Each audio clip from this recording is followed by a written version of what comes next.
Argentina match জেতেনি, অন্যায় করে তারা জিতেছে, রেফারির ভুল সিদ্ধান্তে জিতেছে। আর মিশর খেলেছে দারুণ ফুটবল, মন জয় করে নিয়েছে সবার।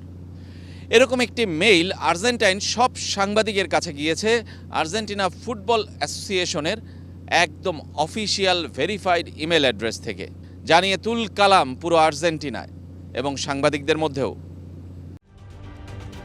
ঢালাইয়ে দৃঢ়তা, নির্মাণে নিশ্চয়তা, প্রিমিয়ার সিমেন্ট, ঢালাইয়ের রাজা। আর্জেন্টিনা ফুটবল ফেডারেশন পরবর্তীতে তারা কিন্তু একটা বিবৃতি দিয়েছে এবং বিবৃতি দিয়ে জানিয়েছে এই ইমেল তারা করেনি।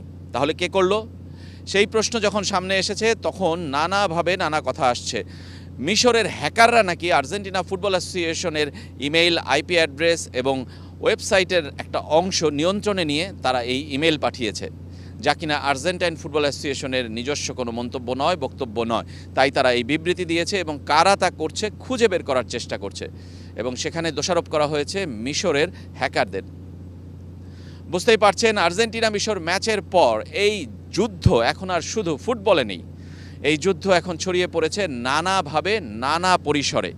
তার একটি ছোট্ট উদাহরণ এই হ্যাকিং বা এই সাইবার অ্যাটাক। ঢালাইয়ের সেরা প্রিমিয়ার সিমেন্ট। আরও নানাভাবে কিন্তু এই ম্যাচ ছড়িয়ে পড়ছে চারিদিকে। এই ম্যাচ এখন রূপ নিয়েছে ইসলাম ভার্সেস জিউস, ফিলিস্তিন versus Israel, Argentina versus rest of the world, কিংবা যদি বলি যারা আসলে ইসরায়েলের মিত্র, যারা আসলে ফিলিস্তিনের মিত্র, তাদের মধ্যে। এই লড়াই এখন ধর্মে ছড়িয়ে পড়েছে, এই লড়াই এখন নানাভাবে, নানা সামাজিকভাবে ছড়িয়ে পড়েছে। সেটা কতটা ভালো হচ্ছে না খারাপ হচ্ছে, ফুটবলের জন্য তো নয়ই, পুরো বিশ্বের জন্য কি ভালো হচ্ছে?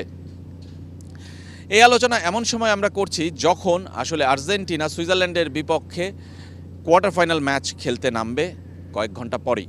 তার আগে এই আলোচনা কিংবা এই সমালোচনাকে কিন্তু মুখোমুখি হতে হচ্ছে আর্জেন্টিনাকে, এবং আর্জেন্টিনা ফুটবল অ্যাসোসিয়েশনকেও এই সমালোচনার চাপ সহ্য করতে হচ্ছে। দেশটির সরকার ইসরায়েলের পক্ষে, যদিও দেশটির অধিকাংশ মানুষ কিংবা অনেক মানুষই কিন্তু আসলে ফিলিস্তিনকে সমর্থন করে কিংবা ফিলিস্তিনের পক্ষে আছে। আমরা কাতার বিশ্বকাপেও দেখেছি, এই বিশ্বকাপেও দেখেছি, ব্যতিক্রমও আছে, তারা ইসরায়েলের পক্ষেও কথা বলছে, কিন্তু তারপরেও ফিলিস্তিনের পক্ষেও কিন্তু কথা বলছে। এবং মিশরের কোচ হোসাম হাসান যখন ইসরায়েলের বিপক্ষে কথা বললেন, প্যালেস্টাইনের পতাকা নিয়ে মাঠে নামলেন, তখনই কিন্তু এই দ্বন্দ্ব কিংবা বিভেদ আরও প্রকট আকার ধারণ করলো এবং মিশরের পরাজয়ের পর সেটা আসলে আরও বড় হয়েছে। এবং অনেকেই বলছেন যে এটা মিশরকে হারিয়ে দেওয়ার একটা কৌশল কিংবা মিশরের বিরুদ্ধে ষড়যন্ত্র তত্ত্ব। কিন্তু সেটা আসলে না হোক, কিন্তু অনেকেই দুয়ে দুয়ে চার মেলাচ্ছেন। কিন্তু আসল ঘটনা কি? আসল ঘটনা, আর্জেন্টিনার প্রধানমন্ত্রী, প্রেসিডেন্ট, সরকার সবাই কিন্তু আসলে ইসরায়েলকে সমর্থন করেন প্রকাশ্যে, এবং যুক্তরাষ্ট্রের সাথেও তাদের একটা খুব সুসম্পর্ক রয়েছে। এবং যুক্তরাষ্ট্র তো সরাসরি ইসরায়েলকে বেস্ট ফ্রেন্ড হিসেবে দাবি করেছেন ডোনাল্ড ট্রাম্প। সেই হিসেবে ইসরায়েল, যুক্তরাষ্ট্র এবং আর্জেন্টিনাকে এক কাতারে ধরছেন সবাই, আর ফিলিস্তিনকে ধরছেন ভিন্ন কাতারে, আরব দেশ, মুসলিম দেশগুলোকে ধরছেন বিপরীত কাতারে।